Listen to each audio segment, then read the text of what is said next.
The mission of the CHMI Center is to leverage the expertise and partnerships among industry, government, and academic stakeholders to develop technologies and workforce for maintenance of the advanced structures made of composite and hybrid materials. So the mechanical properties of materials are very important because they control the performance limits.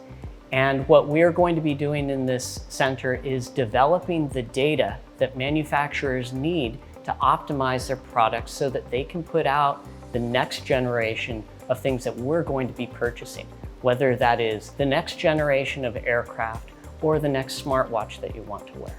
So I think they're always a driving force to reduce the cost while improving the performance. So that's the major driving force for industry for innovations. So we're right here to help them by providing the expertise at Georgia Tech. Manufacturers have their own set of priorities and problems.